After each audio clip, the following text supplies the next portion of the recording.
Tribuners, balik lagi bareng Justin. Kali ini Justin ada di kota Solo. Justin berkesempatan untuk ajak kalian untuk mengulik produksi batik yang ada di kota Solo. Justin bakal ajak kalian untuk mengetahui bagaimana produksi batik di Pratama Kusuma, bagaimana produksinya, jenis batiknya apa aja, dan tentunya kisah inspiratif di balik batik Pratama Kusuma ini. Bagaimana sih si owner ini merintis batik ini?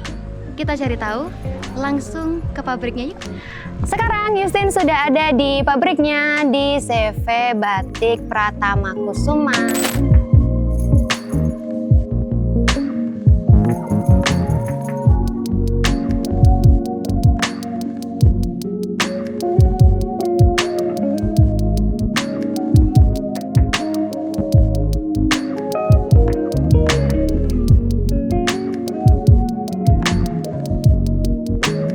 Perkenalkan, nama saya Tabah Pratama Putra, owner dari CV Tekstil Batik Pratama Kusuma Solo yang memproduksi batik printing, batik tulis, batik cap, sama satu lagi yang terbaru adalah batik cap smoke yang biasa kita gunakan untuk komoditas ekspor.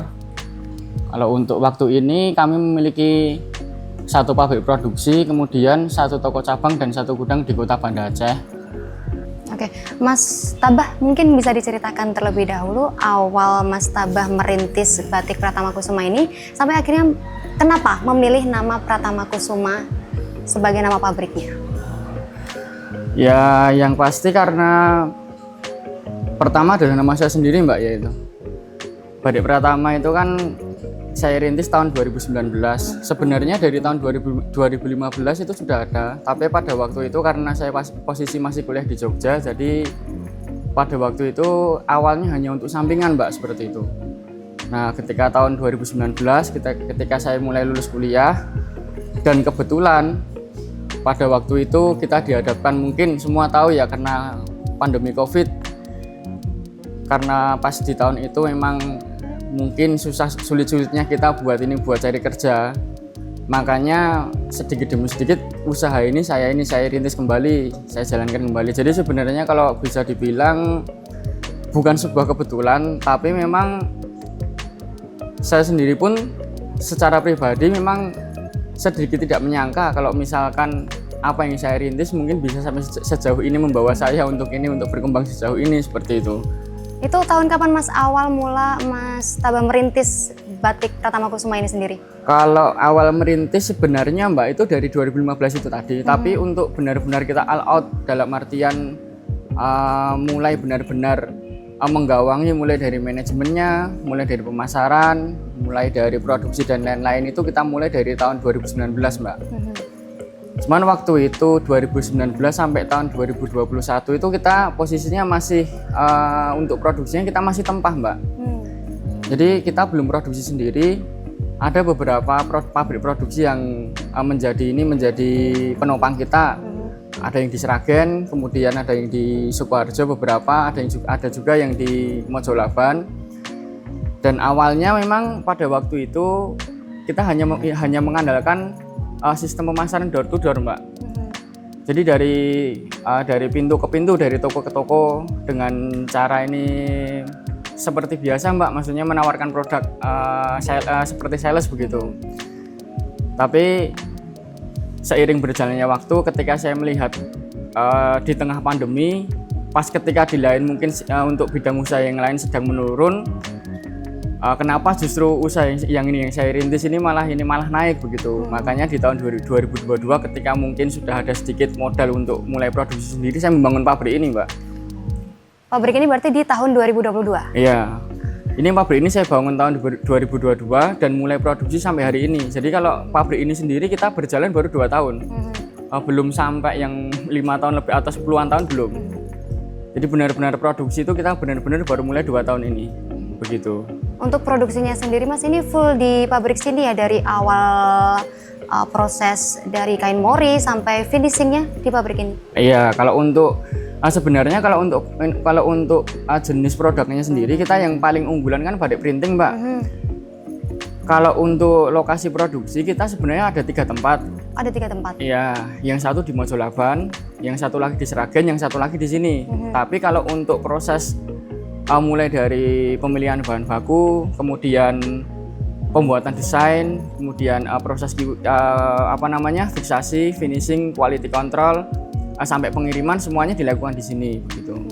Dari awal produksi sampai akhirnya dikirim itu butuh waktu berapa lama, Mas? Kalau itu sebenarnya tergantung dari kuantiti, Mbak. Jadi kalau kita kan batik itu kan, kalau kita produksi batik, bicara produksi batik itu semakin banyak yang kita produksi semakin cepat sebenarnya waktu timing produksinya, karena jumlah tenaga kerja yang kita libatkan juga semakin banyak begitu. Jadi kalau misalkan dalam hitungan jumlah, mungkin kalau misal kita berbicara dari angka 100 sampai 500 potong itu bisa kita selesaikan dalam waktu 1 minggu. Itu 1 minggu? Iya. 200. 100 sampai 500 potong itu selesai. Iya. Tapi kalau misalkan jumlahnya mungkin kurang dari 100 potong, itu justru malah waktunya itu malah bisa lebih lama daripada itu. Karena kan jumlah tenaga yang kita libatkan kan semakin sedikit juga begitu. Jadi kan kalau batik ini kan kebanyakan kita sistemnya borongan, Mbak. Jadi kalau untuk beberapa karyawan yang ada di sini yang memang menjadi karyawan tetap, kita di sini hanya ada 5 orang. 5 orang. Yang di Jakarta 3 orang. Tapi kalau misalkan pas ngepasin high season, produksinya baru tinggi-tingginya, baru di situ kita tambahkan tenaga kerja lagi begitu. Artinya melibatkan masyarakat setempat atau bagaimana untuk karyawan yang bukan karyawan tetap? Yang pasti kalau untuk yang sering saya libatkan ya orang kanan kiri yang ada di pabrik sini, Mbak. Karena kan memang di Butulan Baru ini di sini ada 5 pabrik produksi, Mbak, batik. Jadi kalau untuk terkait permintaan, andai kata kita ada tambahan tenaga kerja, itu mudah untuk mencarinya gitu. Jadi nggak harus mencari yang dari luar, atau mungkin kita harus susah payah cari keluar, nggak. Jadi semuanya bisa kita dapatkan di sini karena memang di sini sentra industri begitu. Oke, kalau untuk jenis kainnya sendiri, Mas, di Batik Pratama Kusuma ini ada berapa jenis kain yang dipakai? Itu tergantung permintaan dari buyer. Oh. Kalau untuk yang sering saya produksi itu, yang untuk saya gunakan reguler itu Primissima, Mbak. Katun Primissima. Tapi kalau untuk yang sering saya gunakan untuk permintaan ekspor itu ada yang jenis Prima Mesres, kemudian ada juga yang rayon. Itu tergantung dari permintaan buyernya sebenarnya. Jadi kalau mungkin ditanya ada berapa jenis kainnya, ya banyak kita. Untuk bahan baku morirnya banyak. Kalau untuk jenis batiknya sendiri, Mas, ada berapa yang diproduksi? Kalau di tempat saya itu ada 5 jenis, Mbak. 5 jenis? Iya, itu ada batik printing, ada batik cap, kemudian ada yang batik tulis kombinasi print malam, ada juga yang batik tulis murni, ada juga yang satu lagi itu coletan kita juga ada. Tapi kalau untuk yang paling sering kita produksi dengan kuantiti besar, yang paling menjadi produk unggulan kita ya batik tulis sama batik printing, Mbak. Batik tulis dan batik printing. Iya. Yang paling laku di pasaran artinya? Iya, paling laku di pasaran. Oke. Kalau untuk motifnya sendiri, Mas Taba ini punya tim sendiri untuk menciptakan motifnya, atau malah Mas Taba sendiri juga yang menentukan motif mana yang akan diproduksi? Kalau saya seringnya itu observasi pasar, Mbak. Observasi pasar? Iya, karena kan selama udah setengah tahun ini, Mbak, ya, setengah tahun ini kan saya kan stay di Jakarta. Di sana kan berhubungan dengan pelanggan ataupun beberapa buyer yang sering kita supply. Nah, dari situlah ini kita berdiskusi begitu. Kita mencari sebuah inovasi kiranya untuk bulan ini sebenarnya motif yang seperti apa dan warna seperti apa yang laku di pasaran begitu. Baru setelah itu berdasarkan dari obrolan itu hasilnya saya bawa kembali pulang ke Solo, Mbak, begitu. Kemudian kita redesain sendiri di sini. Di sini sih saya ada desainer sendiri. Oh, punya desainer sendiri khusus di Batik Pratama Kusuma? Iya. Tapi memang kalau untuk desainernya itu sebenarnya lebih bersifat freelance sih, Mbak. Jadi terkadang motif itu ada yang inovasinya dari saya berdasarkan observasi saya di lapangan. Terkadang ada juga itu berasal dari beberapa desainer yang punya, kemudian menyodorkan desain kira-kira seperti ini cocok apa enggak. Kalau misalkan cocok ACC ya kita masukkan ke tracer, masukkan ke praproduksi, baru kita mulai proving, pemeriksaan produksi, baru kita produksi massal gitu.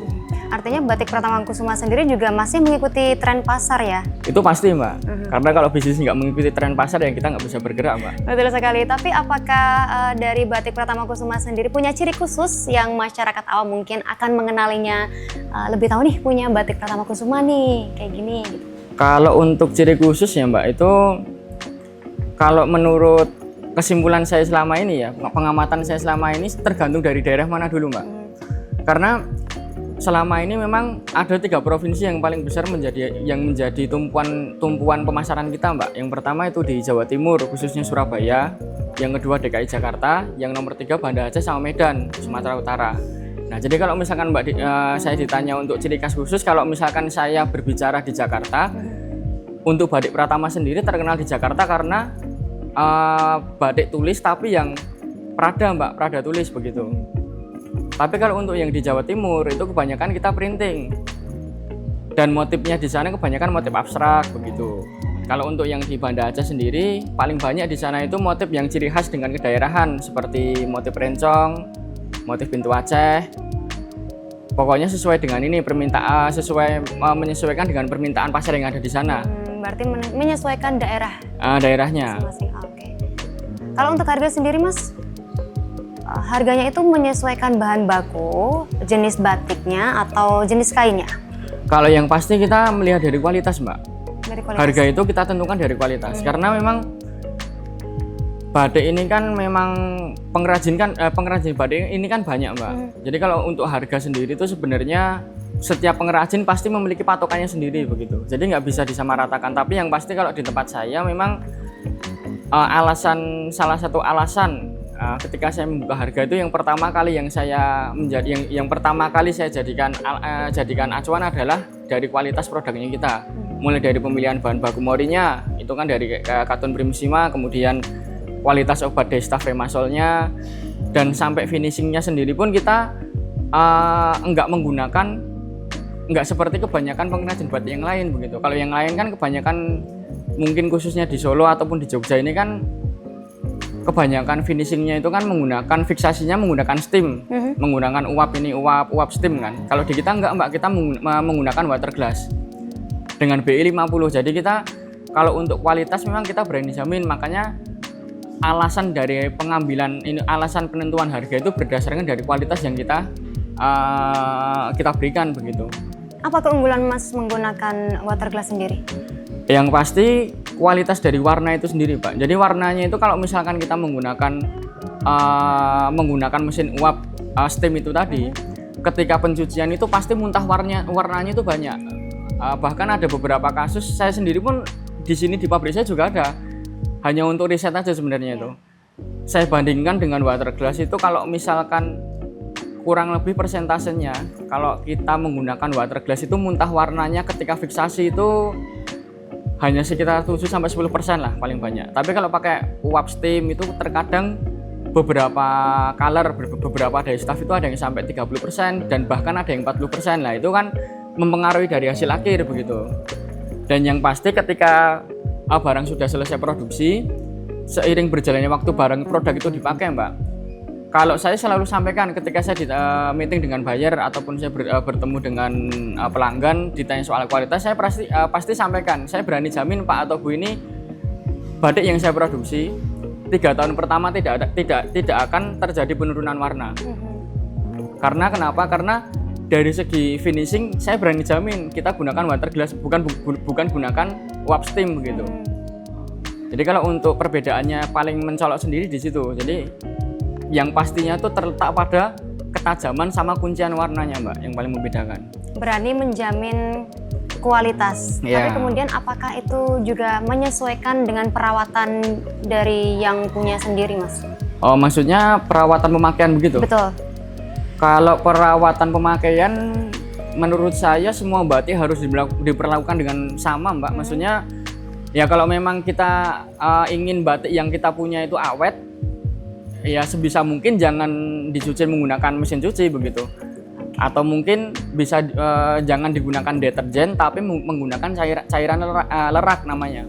Kalau di batik ada. Khusus untuk batik yang menggunakan finishing water glass sendiri atau? Enggak, itu secara keseluruhan. Pokoknya Pokoknya segala jenis batik kalau bisa tidak dicuci dengan mesin cuci. Iya. Dan menggunakan cairan lerak itu tadi. Iya, begitu. Jadi kalau misalkan mau sebagus apapun mungkin proses pembuatan batik, tapi kalau misalkan dalam proses kita perawatannya kurang baik ya tetap hasilnya nantinya cepat rusak. Intinya begitu aja. Oke, Mas Tabah, batik Pratama Kusuma ini sendiri artinya apakah ini tidak hanya produksinya menjangkau lokal area Solo saja, tapi sudah merambah ke luar kota juga atau bahkan sudah ekspor ke luar negeri? Justru sebaliknya, Mbak. Jadi kalau saya sendiri, khususnya di kota Solo ini, saya bisa katakan buyer atau pembeli saya di kota Solo ini mungkin bisa dihitung dengan jari, Mbak. Oh. Karena memang terfokus saya ketika produksi batik ini, terfokus pemasaran saya itu memang di luar kota semua. Awalnya yang paling besar kita ada di kota Surabaya, kemudian di Jakarta, kemudian di Medan. Jadi kalau misal untuk arah pemasaran sendiri, justru di kota Solo sendiri di sini saya belum punya pasar, bisa dikatakan seperti itu. Karena kan kebanyakan pengrajin batik yang ada di Solo, entah di Sragen ataupun dimanapun kan pasti ketika mereka produksi, arah pemasaran mereka, penyuplaian barangnya mereka kan larinya ke pasar Klewer atau kalau enggak ke BTC, PGS. Nah itu justru saya sendiri nggak berperan di situ, Mbak. Jadi pasar-pasar yang ada di luar kota Solo yang saya sasar. Contohnya sendiri mungkin yang baru saya lakukan 2 minggu yang lalu. Saya stay di Jakarta, tapi karena pada waktu itu memang ada beberapa permintaan buyer yang ada di Sumatera Selatan untuk memasukkan produk komoditas saya ke sana. Saya terjun ke lapangan, door to door saya temui semua pedagang yang ada di sana. Saya tawarkan ini produk saya, Pak, ini produk saya, Bu, dengan kualitas seperti ini, dengan harga ini seperti ini. Jadi berkembangnya bisnis saya ini memang lebih banyak di luar Solo daripada di Solo. Cuman memang untuk produksinya sendiri ada di sini begitu. Kalau untuk ekspor sendiri sudah kita jalankan dari tahun 2000, belum lama sih, Mbak, baru tahun 2021. Kalau untuk arah pemasarannya sendiri, kalau ekspor kita ada 2 negara. Yang pertama di Nishijin, negara di bagian Jepang, sama satu lagi di Ontario, Kanada. Itu yang paling sering order ke kita begitu. Selama merintis Mas Tabah ada kendala kah atau yang paling Mas Tabah merasa suka dukanya apa, Mas? Ya, yang namanya pengusaha pasti banyak dukanya, Mbak. Tapi sejauh ini aman ya, Mas ya? Kalau sejauh ini aman, apalagi kita bertahan di situasi ekonomi yang sangat tidak stabil ya, Mbak ya, otomatis karena efek dari pandemi. Ya. Itu pasti ada beberapa yang membuat kita mungkin hampir bisa dikatakan mungkin hampir menyerah, tapi kan karena memang ya segala sesuatu kalau memang kita sudah niatkan dari awal tujuannya untuk kebaikan, pastilah nanti menemukan jalannya sendiri. Kalau saya selalu berprinsip seperti itu aja, Mbak. Oke. Beberapa mungkin yang terjadi, yang pasti ya lagu wajib untuk pengusaha itu dimanapun tempatnya, tertipu itu adalah hal yang wajib, Mbak. Pernah mengalami? Sangat pernah sekali dan itu sering, Mbak, saya alami. Itu di awal-awal ketika saya merintis, Mbak, di tahun 2020, waktu itu ada beberapa buyer, Mbak, tapi mungkin nggak perlu saya sebutkan kotanya. Yep. Pokoknya ada di Indonesia Tengah lah, bukan di kalangan kita. Itu kalau misalkan bisa kita kalkulasi mungkin ya sudah tembus ratusan juta, Mbak, yang sampai hari ini belum ada realisasi pembayaran itu ada. Itu mungkin salah satu suka dukanya di situ. Mungkin untuk dukanya ada di situ. Oke, terkait untuk pemasaran lagi, Mas. Berarti tadi masih door to door ya, menghampiri pedagang di luar daerah. Tapi untuk digitalisasi yang saat ini mungkin pemasarannya akan lebih mudah melalui media online dan lain sebagainya. Mas Tabah sendiri bagaimana? Sebenarnya kalau untuk pemasaran melalui media online, mungkin dari marketplace atau mungkin dari media sosial itu sudah saya pikirkan, Mbak, itu dari jauh hari. Tapi memang kenapa salah satu alasan sampai hari ini nggak pernah saya jalankan atau nggak pernah sudah saya develop tapi nggak pernah saya realisasikan, karena saya berpikir seperti ini, Mbak. Saya ini kan produsen, penghasil batik yang dimana ketika saya selesai produksi, barang ini kan saya suplaikan kepada toko-toko ataupun kepada retail yang dimana mereka juga berjualan online. Jadi kalau misalkan saya sebagai pabrik produksi sendiri, saya terjun ke dunia online, otomatis kan saya menjadi pesaing terhadap retail yang saya suplai sendiri begitu. Jadi saya cuman ingin menciptakan ini aja lah lingkungan kerja yang sehat. Jadi misalkan toko A atau beberapa toko yang ada di Malioboro Jogja itu kan banyak mengambil mengambil produk dari saya. Itu kan hampir semuanya kan masuk ke online Mbak itu. Entah dari Instagram, entah mungkin dari TikTok Shop mungkin, atau dari Tokopedia dan lain-lain. Nah, ketika mereka menjual online dan apabila mungkin saya sendiri sebagai produsen juga menjual dengan cara online, otomatis kan menjadikan mereka ini saingan saya. Daripada saya menjadikan orang atau toko retail sebanyak itu sebagai saingan, lebih baik saya jadikan orang itu adalah sebagai mitra. Jadi itu menjadi memang salah satu rencana strategi saya terkait pemasaran ada di situ. Makanya sampai hari ini untuk online sendiri masih saya hindari begitu. Karena kalau mungkin saya masuk ke media sosial, pasti ada nantinya salah satu dari toko yang saya supply itu pasti komplain, kok harganya barangnya sama loh mas, tapi kok harganya lebih murah dan lain-lain. Nah itu kan mungkin salah satu alasannya. Kalau untuk alasan yang selanjutnya sebenarnya karena alasan teknis saja sih Mbak, karena memang yang pasti memang waktu kita di sini sudah habis untuk fokus ke produksi begitu. Dan bahkan toko cabang yang ada di Jakarta sendiri, di Tamrin City Mbak, di Jakarta kita. Di Jakarta itu di saat yang toko kanan kiri kita itu mulai merambah ke dunia online, seperti di pasar Tanah Abang sendiri juga masuk ke dunia online, kita masih nyaman untuk berdiam diri di tempat lah ibaratnya. Karena salah satu peluang yang bisa saya lihat di situ ketika mereka bermain online dengan saya tidak bermain online, sedangkan saya produksi dengan bahan baku, dengan barang produk yang saya punya itu adalah hasil produksi saya sendiri, saya bisa menyuplai mereka begitu. Jadi sampai di Jakarta kita punya retail pun di sana itu yang seharusnya itu tujuannya untuk penjualan ecer. Di Jakarta itu kita di sana jatuhnya hanya untuk gudang Mbak begitu. Jadi pedagang kanan kiri kita tuh ngambilnya ke tempat kita. Jadi bukan kita yang mencari konsumen enggak, tapi pedagang yang datang ke kita, mas saya mau ambil barang, mas saya mau jual lagi, saya dikasih harga berapa. Nah di situ yang saya cari memang di situ. Jadi kalau saya selama ngembangin prinsip saya mengembangin bisnis ini memang kalau untuk soal laba margin itu nggak terlalu besar. Yang penting ya nek wong Jawa mung sing penting ngajak ngoten mawon. Konsisten. Yeah. Harapan untuk Batik Pratama Kusuma ke depannya? Ya, kalau saya sendiri kalau untuk harapan dari perusahaan saya bangun sederhana aja Mbak, yang pasti bisa menghidupi banyak orang gitu aja. Kalau soal ambisi yang pasti setiap orang pasti semua ambisi lah, tapi kalau saya ya yang penting bisa cukup dan bisa membantu banyak orang gitu aja. Karena itu memang prinsip saya dari dulu karena kan saya lahir dengan usaha ini, Batik Pratama Kusuma ini lahir di tengah keadaan pandemi yang dimana mungkin mohon maaf ketika waktu itu mungkin banyak orang yang katakanlah kehilangan pekerjaan dan lain-lain, tapi di waktu yang sama bisnis yang saya rintis mungkin di waktu tersebut bidang usaha yang lain banyak yang turun, tapi justru punya usaha yang saya rintis itu justru berkembang naik trennya. Disitulah saya sadar ya kalau misalkan kita berprinsip dalam membangun usaha ini untuk membantu banyak orang, yang pasti akan terus berkembang kalau saya begitu aja. Oke, artinya memikirkan masyarakat setempat juga ya Mas? Ya yang pasti itu Mbak yang jadi tujuan saya. Ya bukan munafik, enggak. Setiap pengusaha itu mereka pasti ingin kaya pasti ya. Tapi kalau misalkan kita jadikan tujuan itu terlalu terlalu capek mikirnya. Kalau misalkan kita udah bermanfaat buat kanan kiri, masalah materi ya nanti pasti ngikut sendiri. Download Tribun X sekarang.